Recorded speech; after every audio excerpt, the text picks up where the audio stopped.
Good afternoon. On behalf of the Congressional Hispanic Caucus Institute, welcome to today's virtual panel, A Conversation with David Gergen, presented in partnership with the Hispanic Association of Colleges and Universities. My name is Beatrice Ramon, and I am a CHCI Public Policy Fellow from West Palm Beach, Florida, currently working for the Senate Judiciary Committee. As part of CHCI's network of leaders striving to increase Latinx representation in public service and beyond, I'm thrilled to kick off this very timely discussion. Before we get started, a few housekeeping items. This session is being recorded and streamed via Facebook Live. There will be a short Q&A session at the end of the panel, so please submit your questions using the Zoom Q&A feature, and we will do our best to address questions as time permits. At the end of this webinar, you'll see a pop-up with a brief survey. Please take a moment to complete it, as we really value your feedback. Now, it's my pleasure to introduce our moderator, Ms. Deborah A. Santiago. Deborah is the co-founder and chief executive officer of Excelencia in Education.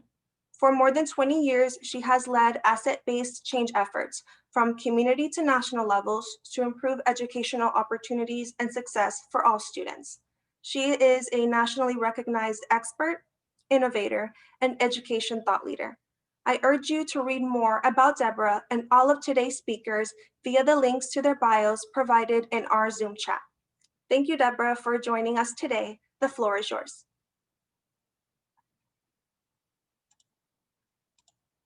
Thank you, Beatriz, and thank you all for joining us in this, what will be a rigorous conversation with our colleagues. I have the honor of moderating this panel, this August panel of those who've been involved in public policy, public service, and public leadership for many, many years.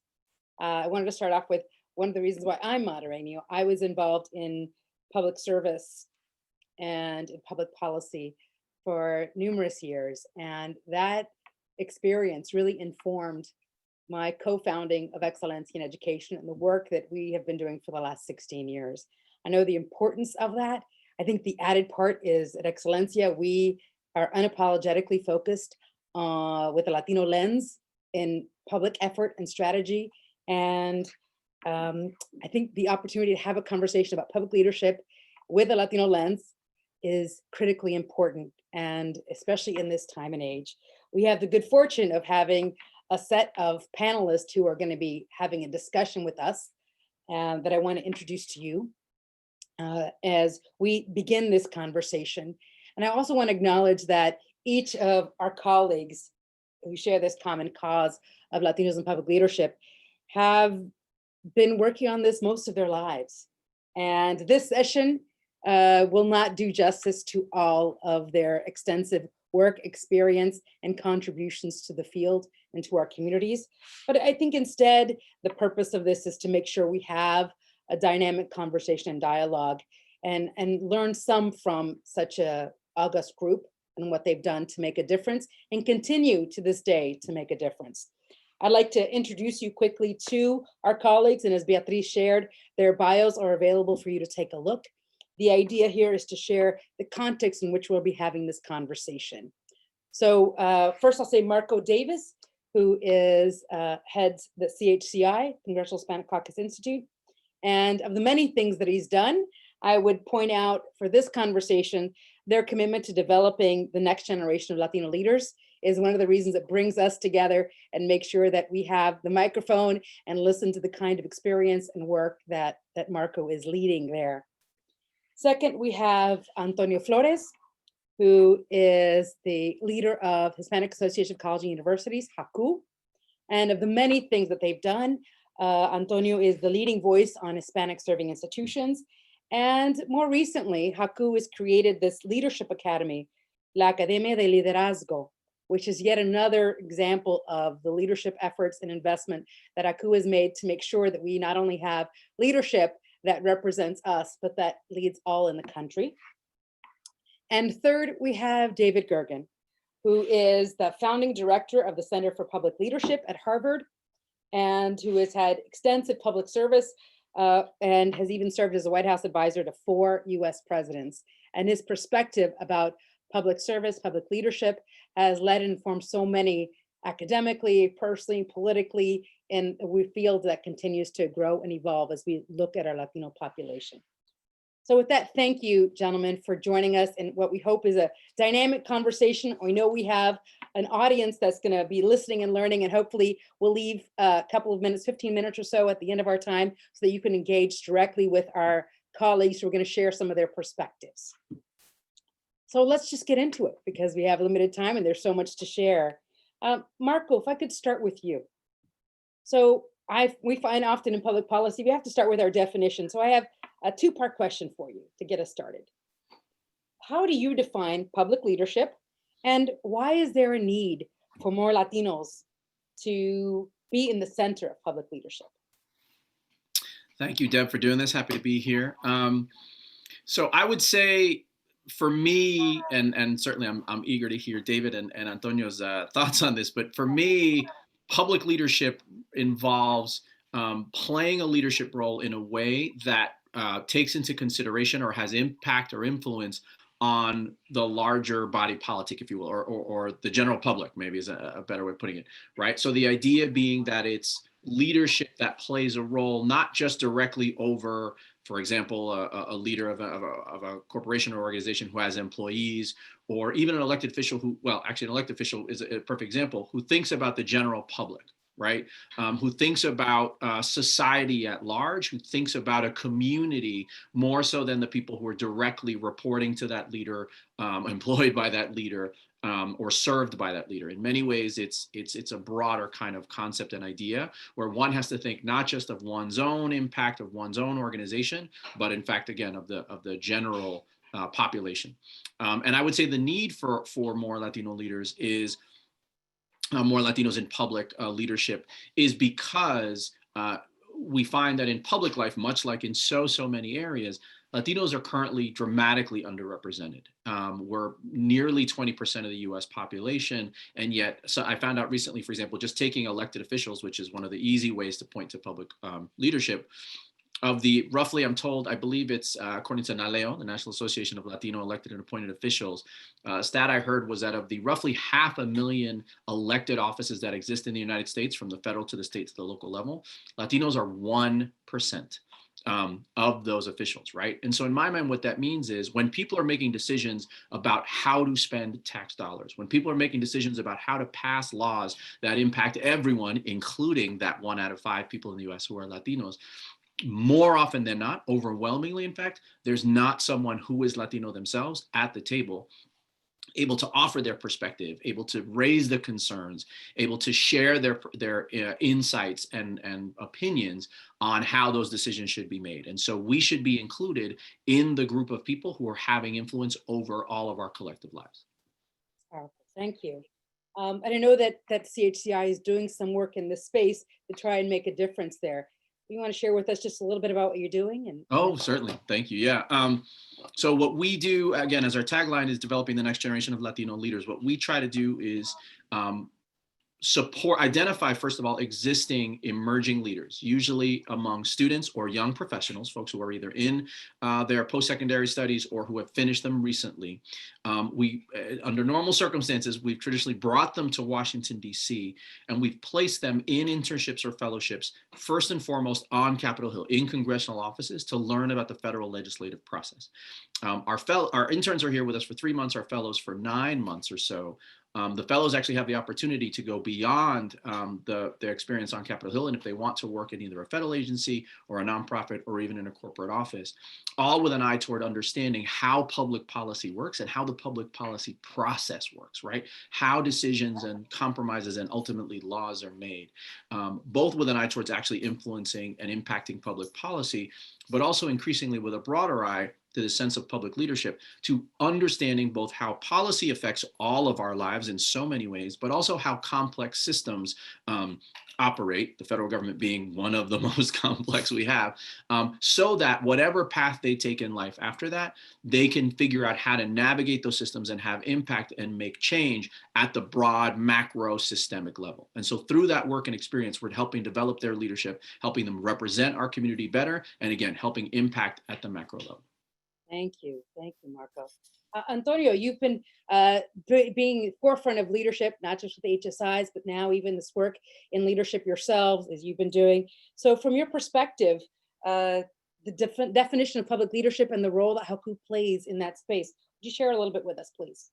Sure. Obviously, what Marco just described for us repeats itself in almost any other sector of society in terms of the dearth of Latino leadership.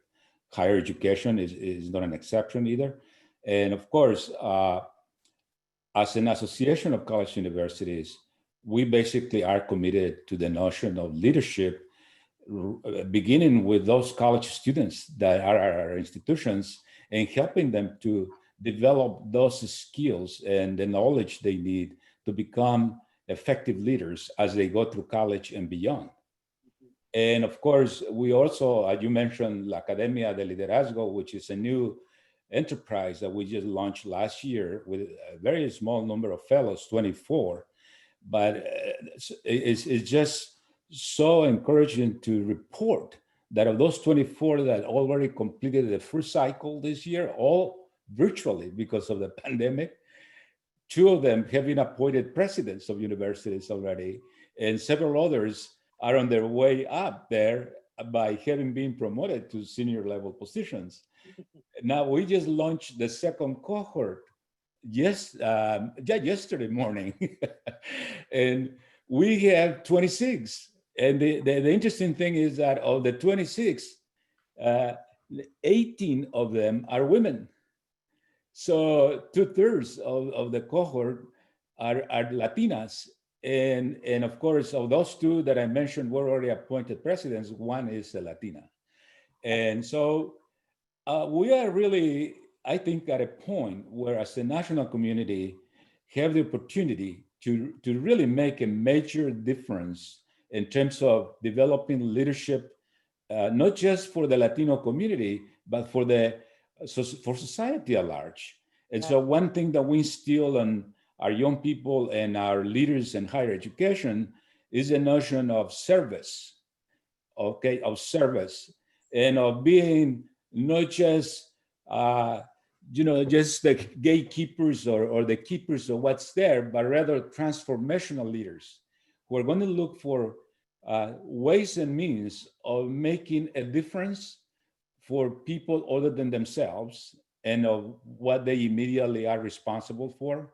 As Marco was saying, in a sense, a lot of our leaders in higher education have to be global leaders, have to really be very much grounded in the realities of the world, particularly in the case of Latinos, of Latin America and the Spanish-speaking world, because obviously they are going to have that opportunity to bring to bear all those relationships. And to me, more than anything else, in a very individual way, leaders, the most effective leaders are those who, number one, are able to really sense clearly the environment in which they operate and how to better respond to the situations that they face.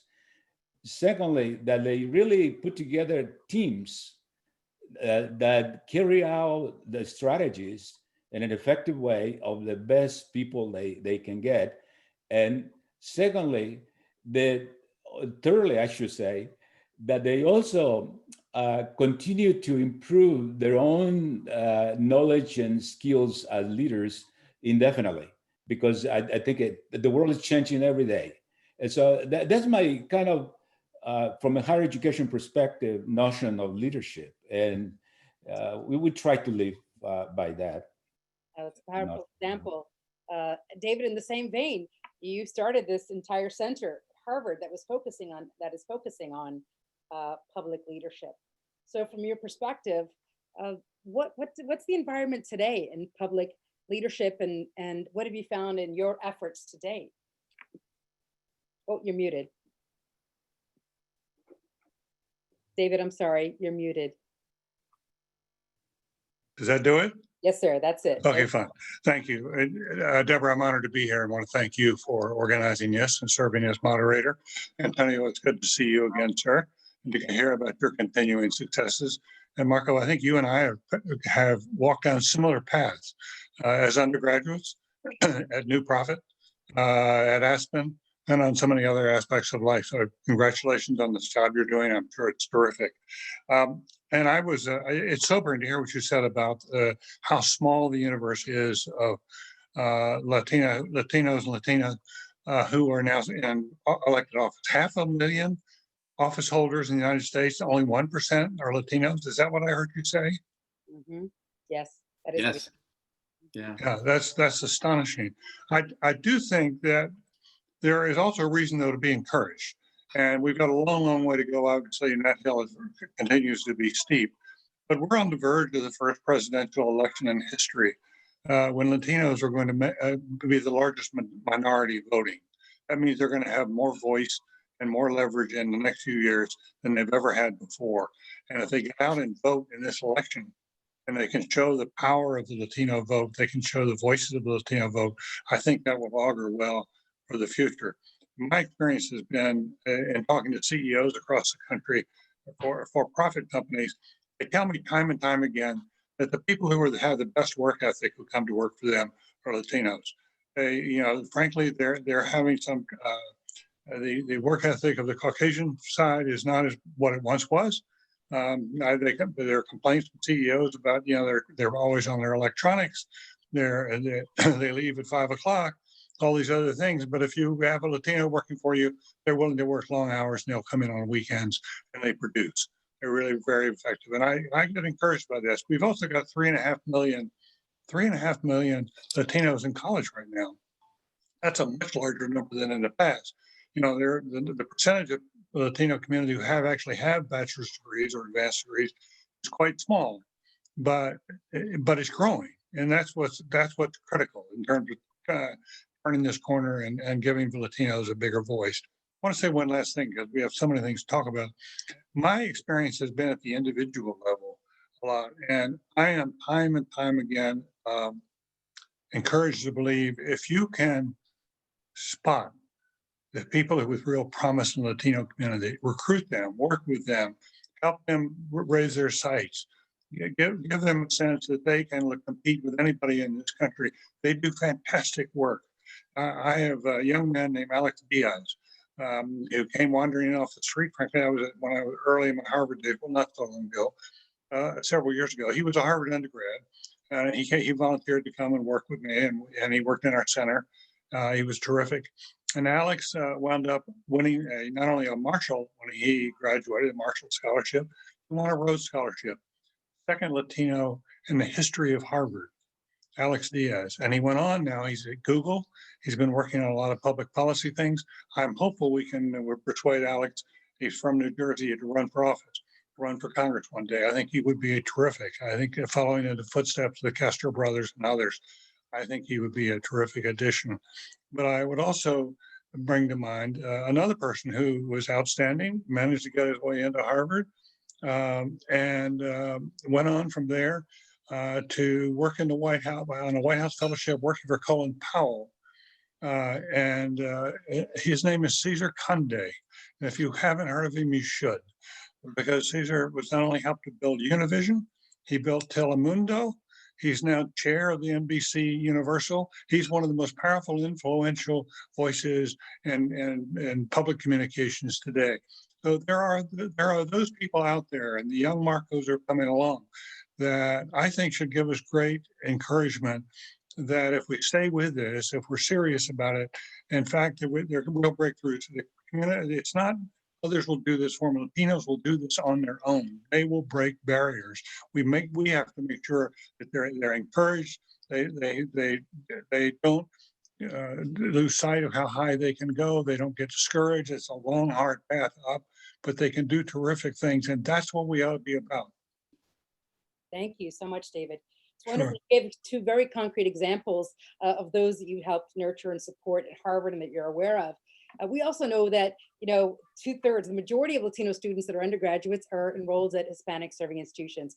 And Antonio and HACU, they're leading voice when we think about HACU, so about HSIs. So from your perspective, Antonio, in addition to the kind of success that we've seen come out of Harvard, what role do HSIs play in positioning Latinos for public leadership and the kind of success that you alluded to overall, and in reference to what David was sharing?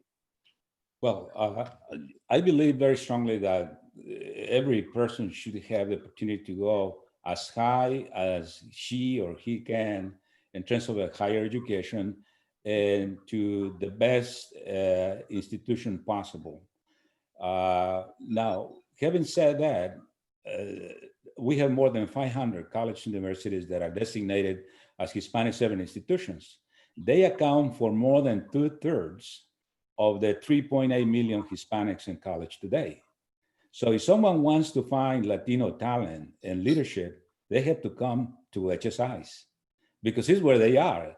Now, Harvard may have a few, and the other Ivy League institutions have some real, firecrackers there, but we have our own at HSIs. I'll tell you a very quick story about that. Goldman Sachs is one of the most selective corporations in the world. And I became friends with the vice president there years ago, and he said, Antonio, you want to come meet with a global diversity person, see if we can do something? To make it short, we established the first internship relationship, but the students that we provided were not coming from the Ivy Leagues. One was a young woman from Cal State Bakersfield, and the other one was a young man from Texas, from one of our state universities. They put to shame the interns from Harvard and from the other places because they were so talented and they were just so great. And the young woman had a double major in physics and mathematics, and she was given a project for the entire 10-week internship. She did it in 3 weeks and did it better than anybody else, the projects. So they wanted to keep her. She said, no, I'm going to go to graduate school. Thank you, but no, thank you. The point here is that a lot of times the presumption is that if you don't have the pedigree from an Ivy League, you might not be as good. But in fact, that's not the case. And of course, we know that all those who end up going to Ivy Leagues have proven themselves in many, many different ways. But the bulk of the Latino population will continue to be at HSIs. But not only that, let me say something that I think is very important to everyone.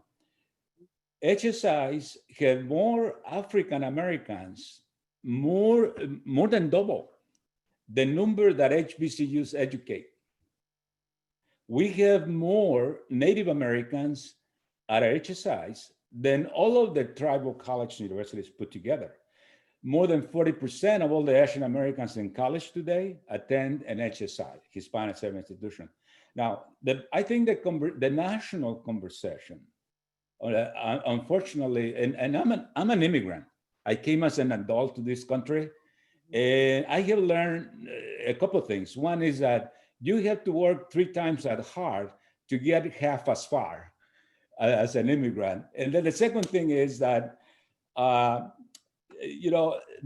you have to also be open and be able to open other person's minds about this whole diversity conversation.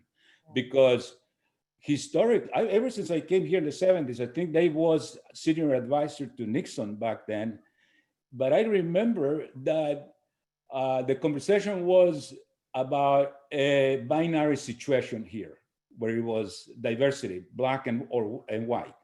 Right. And I think that has remained primarily the case, although not as polarized as it was back then. And I have worked with African American associations to help them understand our plight and to help us break through barriers with Congress or with the administration, so that they don't view things as a zero-sum game, but where we can all contribute to grow the pie, and all share in a better way, more equitable way. So to me, is just that fact that HSIs are the most diverse cohort of institutions in the nation. And just to give you one last fact, okay, opportunity Insights. It's a national organization that does ranking of institutions on the basis of what proportion of the lowest quintile of their students coming into college are moved up to the top quintile after graduation in terms of earnings. Social mobility. Okay, 10 of the top 10 institutions, 7 are HSIs. That's a powerful statement on It is. public leadership overall. Thank you. Absolutely. Well, in this day and age, in this environment, I'll start with you, Marco, that there seems to be the younger generation is kind of writing off public service and government effort, employment and leadership. What do we need to do as a society to make sure public service and public leadership are more valuable and considered a valuable career option for our young people, Marco? Yeah, that's a great question, and I wish I had an easy answer. I'm not sure I know, but maybe David will help us figure this one out. But my thoughts are the two thoughts that come to mind for me are one. We have to, I think we as a society can do a better job of making the distinction for folks between the current status and situation that we have in government, where people feel like there's stagnation, there's a deadlock, right? Congress is a perfect example, where sort of the chambers are relatively easily divided and sort of legislation doesn't seem to be moving, right? And most of the headlines and the stories are basically about the battle and about how entrenched both sides are and how stuff isn't moving forward. And sadly, the only variation from that is usually something outrageous that somebody said, or worse yet, some sort of scandal that some public official gets caught up in, right? And I think all of those things are contributing to people being very turned off by public service, public life, public policy, frankly, right? By the system, if you will. For me, I think the distinction that's important to make is that from what the actual public policy process is, and the fact that even with all of those things going on, there are still laws that control what choices people have in their lives, what resources people have access to, what programs and supports they do or don't have, what kinds of things and ways in which they can live their lives, whether it be from higher education to healthcare to employment opportunities, you name it, housing, everything under the sun. The public policy process influences it. And the current state of affairs does not mean that it has always been that way or that it will always be that way, and that there is an opportunity, there's the possibility of changing things. It's not easy for certain, and one person can't necessarily do anything by themselves, but the idea being that folks have to participate in order to make changes. And certainly civic engagement is one of the perfect examples of that. That's one. The second thing I'll say very quickly is also, I think, when we talk about the system, when I hear the cynicism I hear most often from folks is often from hearing about things that happen at the national level, right? I'm based in Washington, D.C., and it's in some ways sort of the worst example, right, that people see and hear these days about sort of the ways in which government, if you will, for example, and public service works. The other thing I think that needs to be made clear and to explain to folks is, as I just mentioned, we're 1% of all elected officials, not 1% of just the federal elected officials, which means we don't have enough people on school boards. We don't have enough people on city councils. We don't have enough people in state assemblies. And there's a lot of stuff that's not as entrenched. It's not as theatrical, shall we say. It's often progress is being made, decisions are being made, resources are still going out the door and are being allocated in different ways and places. And so for me, it's also, there's a need, I think, to shift focus to help people understand that a lot of policy issues and a lot of public leadership roles can and should play out at the much more localized level, and that differences can be made, progress can be made, coalitions can be built, and that if they don't just rely on what the headlines, or in these days increasingly the social media tweets and so on are saying to them, and the Facebook posts, they might find that there's actually ways to engage that are not quite so challenging.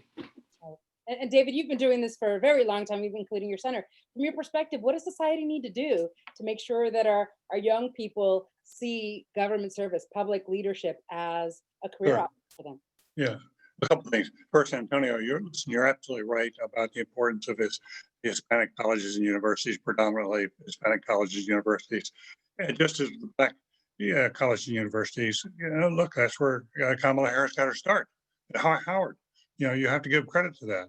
So it's really important to the country that you continue to attract a growing percentage of students to come into the Hispanic colleges and universities. My only issue is let's not encourage them to believe that they can't shoot as high as their capability will take them. My experience was we for several years in Cambridge, we had a program in the summer to bring students, about 50 students, to Cambridge for 10 days. And for many of them flying in, and we paid their way, for many of them coming, the first time they'd ever been in an airplane. They couldn't believe they were walking on the Harvard campus. And you know what happened as a result of that?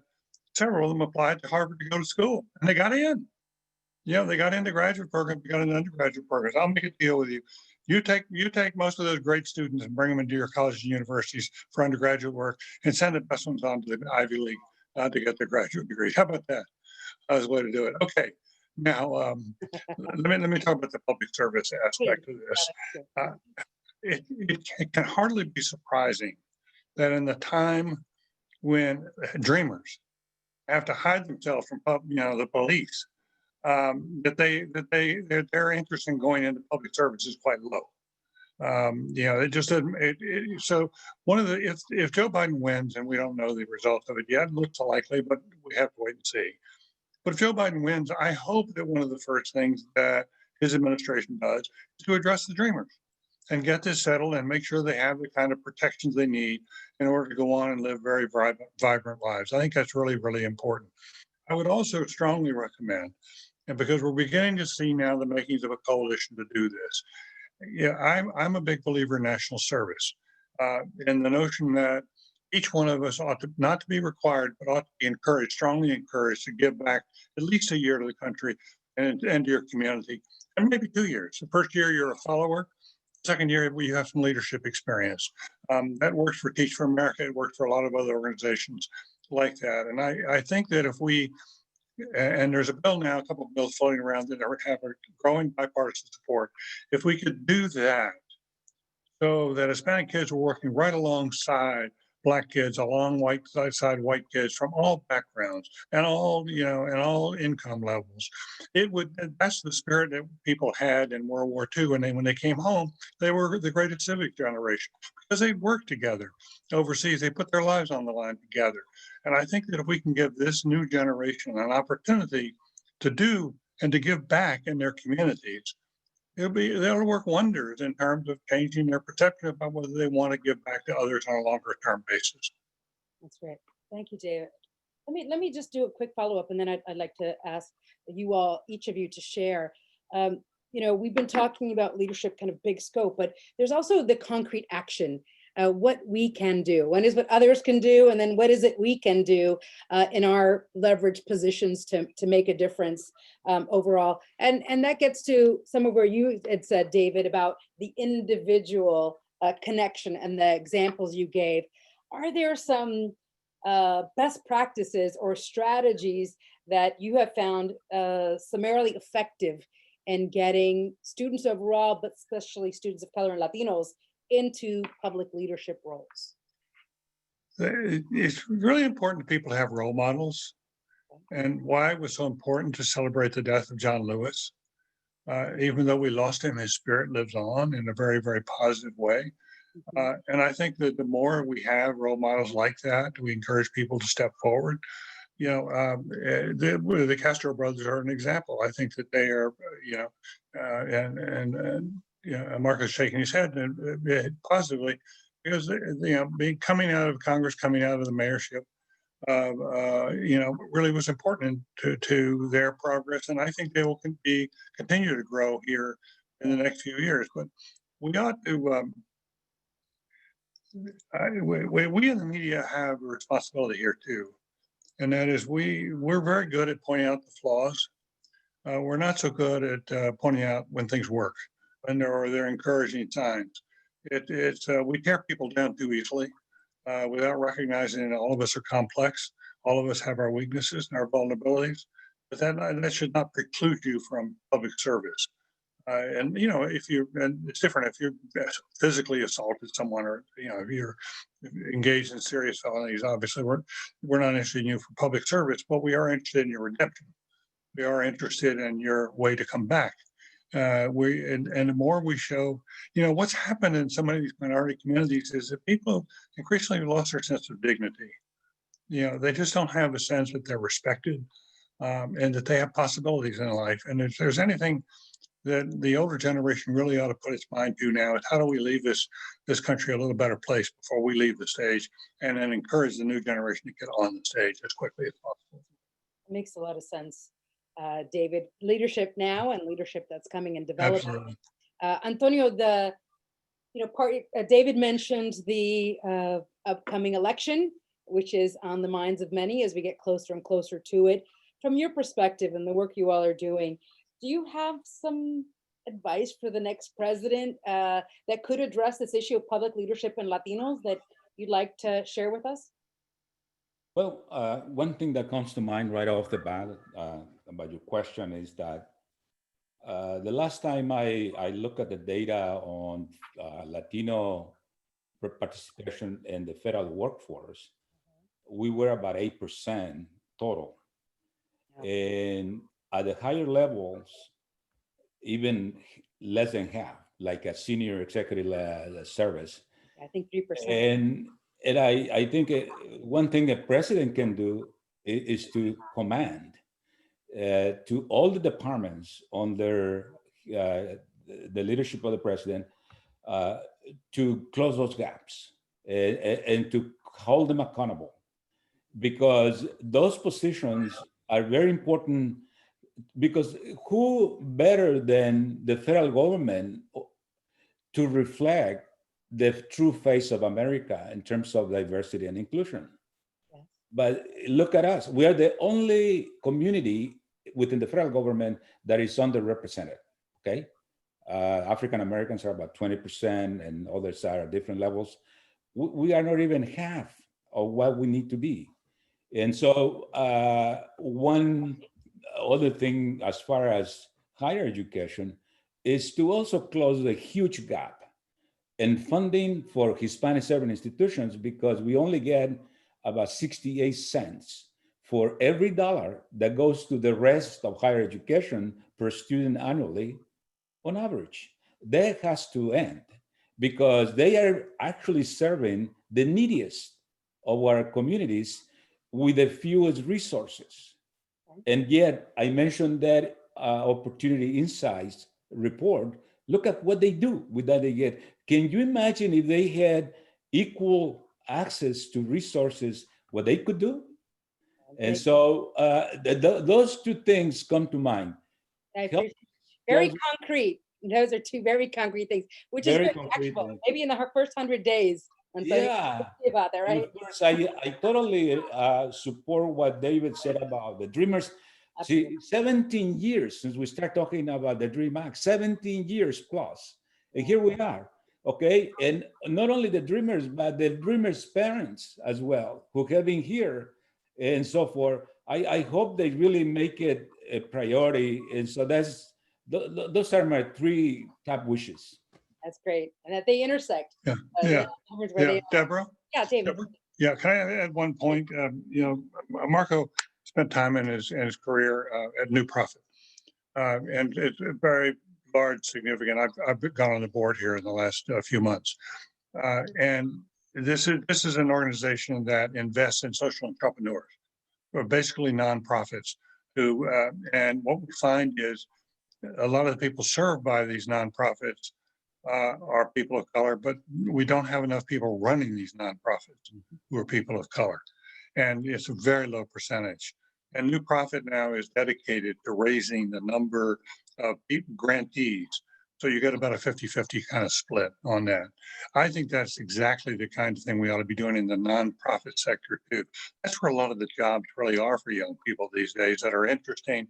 You can have, do something for your community. And it's a good stepping stone to going on and, whether a job or study or whatever it may be. But I think the nonprofit sector needs to be very vibrant.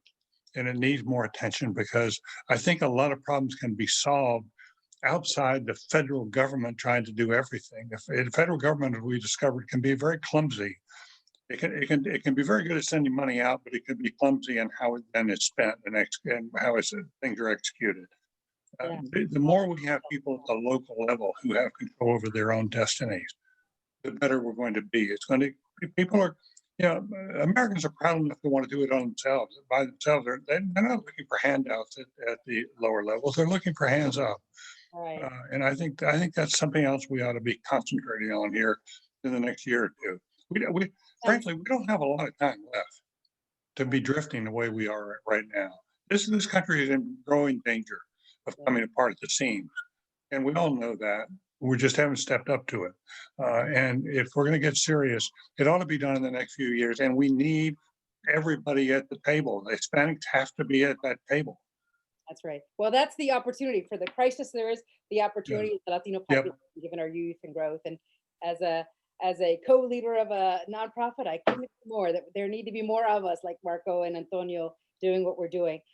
Marco, from your perspective, to build on what David and Antonio have shared, what would you recommend to the national leadership and others and the next president, what they can do to help address Latinos in public leadership? Yeah, I think my colleague said some really great things, and so I support all of the things they said, and I guess rather than instead of. The one other place I think that might be helpful that I think from the federal government perspective and or presidential leadership could do, actually a couple things. One is continue, as shall we say, most presidents over the last 20 years or so have done, which is to continue to find those outstanding individuals and leaders in our community and continue to raise them up, to put them in their cabinets, to put them in senior levels at federal agencies, both one, so that, again, our perspective and our insight and our wisdom is at the table, but also, as David was saying, so that we have role models, so that we have actually individuals who are at the highest levels to show that we compete on that playing field and that we are able to contribute just as much, right? The second thing in my mind that does is it also helps to change the narrative, which is, I think, another really powerful thing. Is, as David mentioned, the media is one of those strong places. Significant public leaders are others who actually can help really shape the narrative. And as we know, again, particularly in the last few years, the narrative around the Hispanic community has been overwhelmingly negative. We've been told, frankly, outright lies about our community, and or people have built on misperceptions and downright stereotypes that are not accurate about our community. So, for example, immigration is an incredibly, incredibly important issue in our community. It's absolutely something significant that almost everyone in the Latino community rates as a very important issue of concern, and they want to know how public officials stand on that issue. As a result of that being the case, what people don't understand, for example, is that of the more than 60 million people in the United States who are of Hispanic descent, 2/3 of them were born in this country.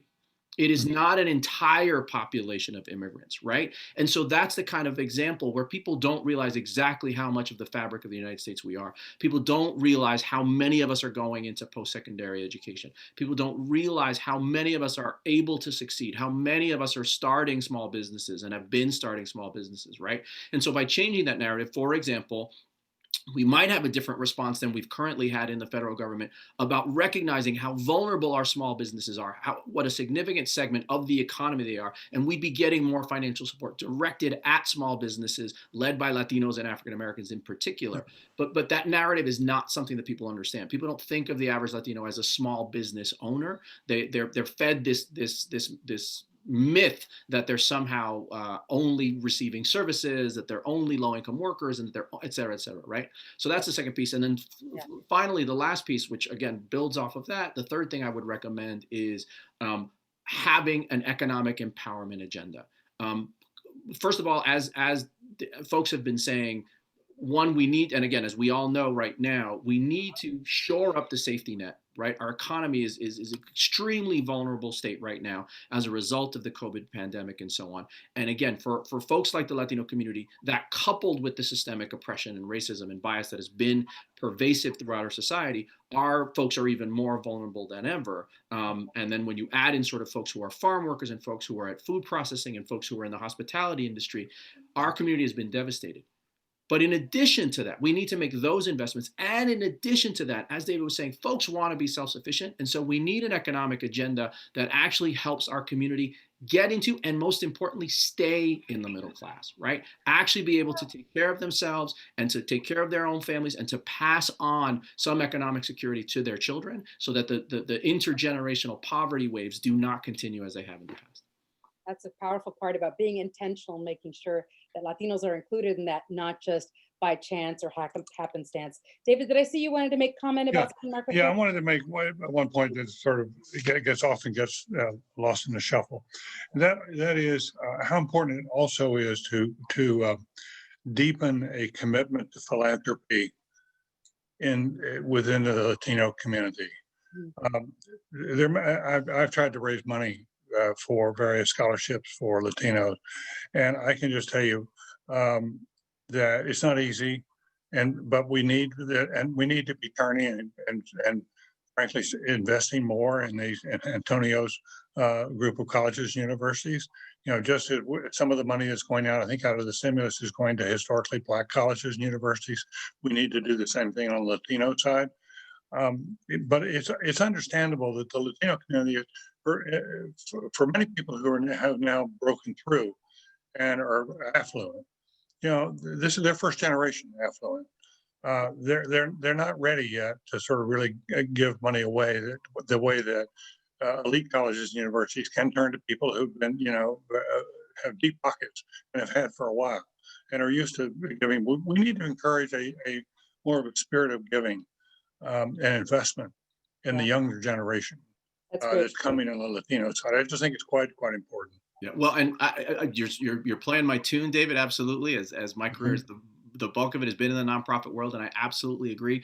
And I think again, some of the work that I was doing that is still thankfully being done at New Profit is also pushing traditional philanthropy to think about how they allocate their resources. Right, I totally agree. Increase their giving to the, as you just mentioned, to the organizations being led by people from the communities that are being served, which often they haven't had that lens, and they're just starting to do now. Right, exactly. The key part of what all of you are doing, and that's developing and creating the pathways so that Latinos are ready for those opportunities. And all three of you have mentioned that through the center, through your academy, through the fellows and others that you're doing, which is important.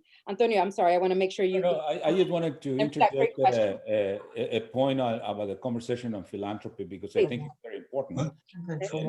And that is that one of the reasons perhaps many Latinos are not yet as engaged in terms of giving and philanthropy is also because they have very little experience in receiving anything from philanthropy.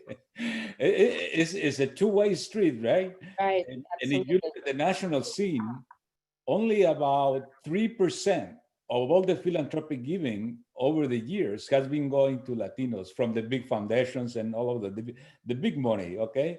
And so we have to also sensitize and transform some of those big outfits, whether I don't want to mention any of them because they are all big and important. And we know who they are. Some of them, but they have to be more responsive to Latinos. And we also, as a community, have to educate our younger generations to be also more committed to being part of the philanthropic world, and both ways. Yeah, that's all I want to say. Yeah, and there's some wonderful programs that are local as well as national that are doing that. So making sure that we know where to invest and who to invest in is really important for the work that everyone is doing. We can keep going on this. I know we have a couple of questions, so if you would all indulge us, I think people have been listening to your wonderful comments and want to make sure to ask you a couple of key questions. So if you don't mind, I'm just going to pull from some of them to make sure that you can address some of their interest areas overall. Maybe I'll start with this question and see which one of you. I'd ask that we just have one, and if you can be concise, we can get through more of these questions. But how much of the creation and development of Latino political leadership is driven or influenced by fundraising to canvass and build a campaign just to run a political race, where the Latino population might be less likely to contribute? So what is the role, if I'm understanding this question correctly, of fundraising and how that can help or impede Latinos interested in political leadership?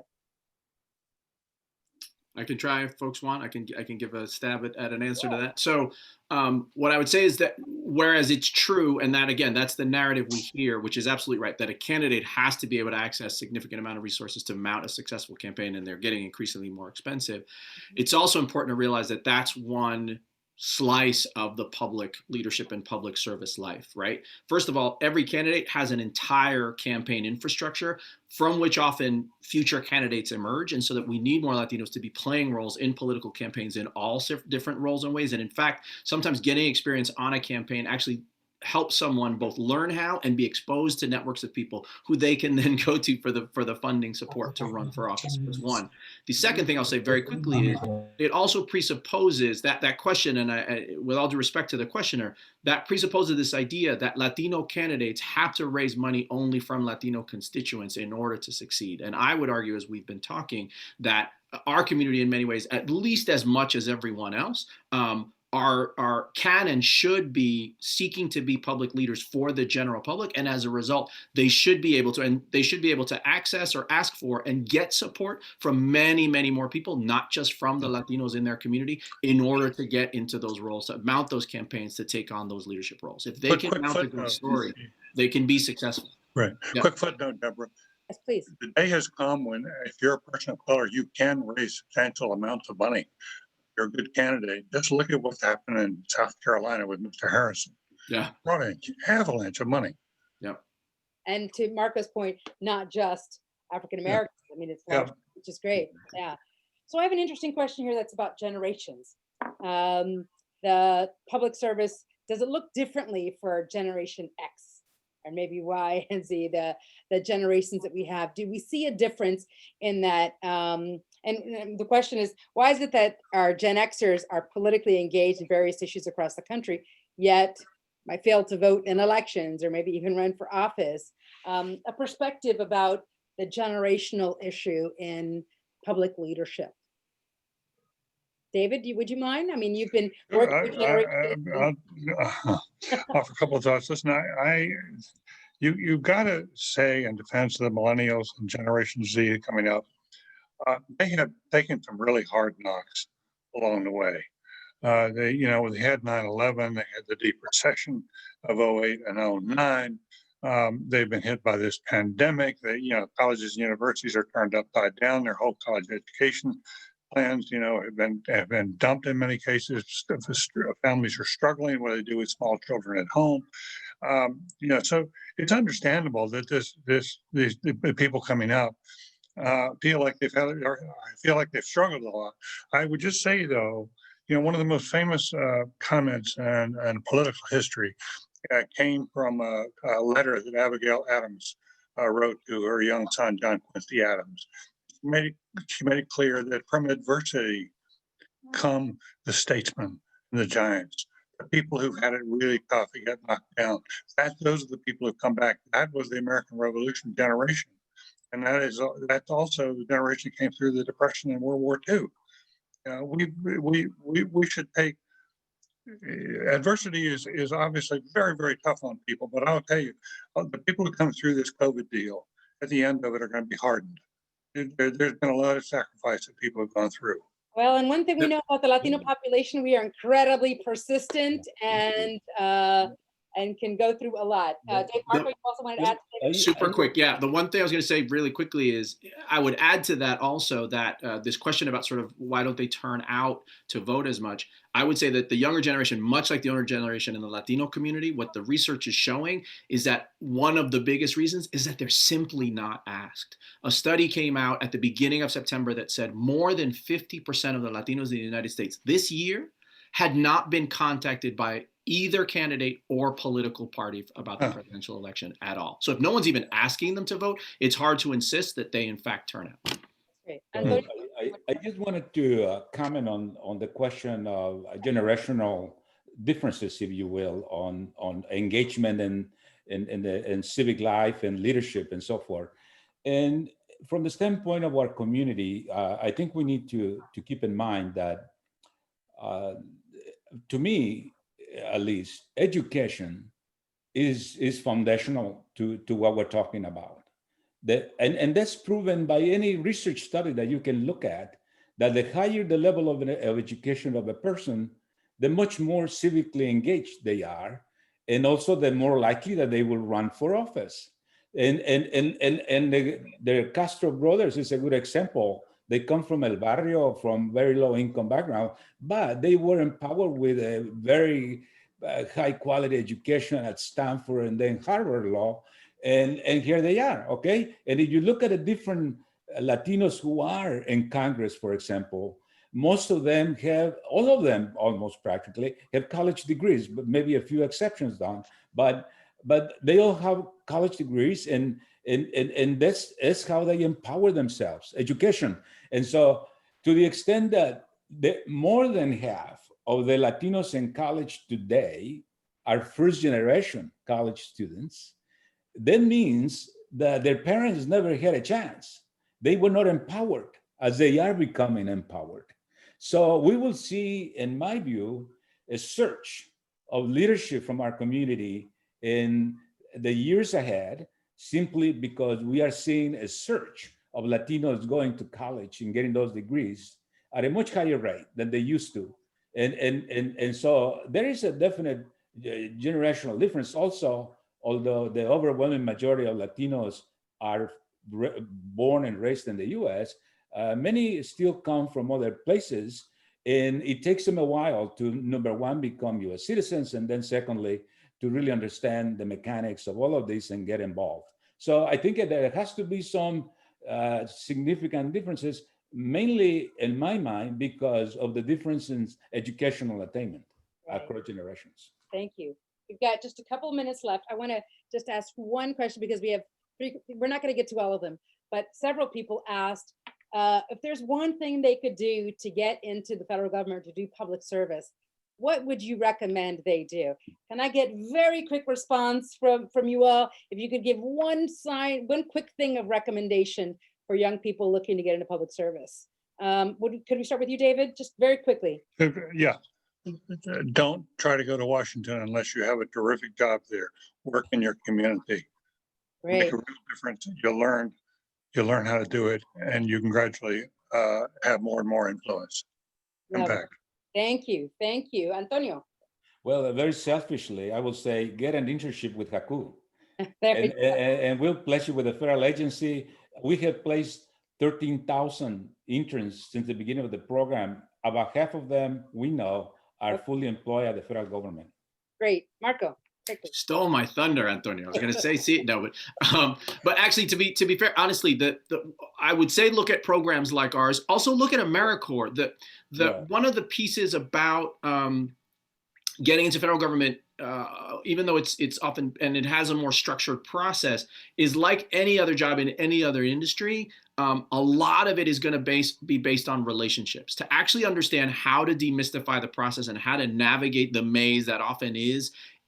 Think of any major corporation, think of any university, think of any system, right? The federal government is the same way. And so part of the idea is get to know as many people as you can who have been in that space, right? And so these programs like CHCI and HACU often get you at least exposed to people who've worked in the federal government, who can then tell you sort of some of the unspoken things, like what's most attractive on your resume, what kinds of things, work and experience and volunteering you should highlight, et cetera, so that you find out what the formula is to be able to get into the job and to succeed once you're there, which is equally important.